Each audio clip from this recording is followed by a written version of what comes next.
Sugeng pepanggihan para siswa. Ing wanci menika pepanggihan malih lumantar media audio utawi swanten ingkang ngrembag babagan tuladhanipun teks narasi kangge nggamblangaken utawi njlentrehaken kanthi cetha bab utawi materi teks narasi lan tuladhanipun. Wacan narasi utawa teks narasi ana werna loro.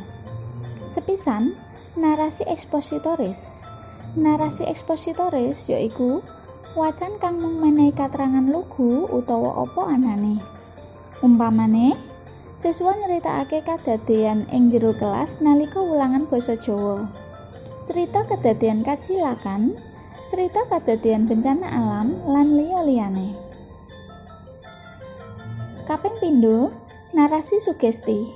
Narasi sugesti yaiku wacana kang ngracik kanthi runtut nganti bisa nggugah pangangen-angen wong kang maca. Umpamane kayata dongeng, cerkak, novel, lan roman.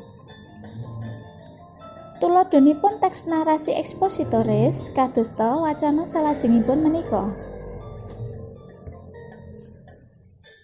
Banjir bandang nerjang Jayapura, wong 89 tilar donya. Nganti Rebo awan, tanggal 20 wulan Maret, banjir bandang ngedapi-dapi kang nempuh Sentani, Kabupaten Jayapura, newasake 89 wong. Gunggunge korban dinuga isih bisa tambah maneh awit manut Humas Badan Nasional Penanggulangan Bencana utawa BNPB Sutopo Purwonugroho, durung kabeh korban sing kegulung banjir ditemokake. Banjir kang trajang Sentani, Ahad tanggal 17 wulan Maret, trabas maneka fasilitas. Ing Bandara Sentani umpamane, sawetara montor mabur kang lagi parkir nganti geser saka papane sekawit. Kepara pesawat cilik keseret banyu, saengga nabrak pager wates bandara.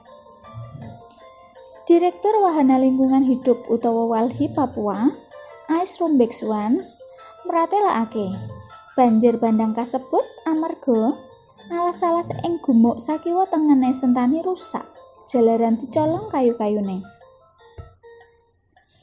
Satemah nalika udan kang tanpa mandeg, banyu gumbrojok mengisor tanpa bisa dipambeki. Wondene Kepala Balai Besar Konservasi Sumber Daya Alam BKSDA Papua, Edward Sembiring, ngandharake apa sebabe banjir kuwi mau, yaiku jalaran banjir bandang mau amarga udan tanpa mandeg, ketambahan lindu. Banjur dresing udan mau jalari Kali Kemiri ora kuwowo nampung banyu saengga kadadean banjir bandang trabas Sentani.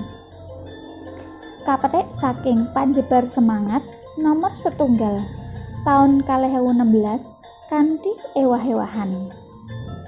Para siswa kelas 7, monggo sami mangsuli ulangan menika supados saged njagepi sedaya materi bab setunggal. Sumangga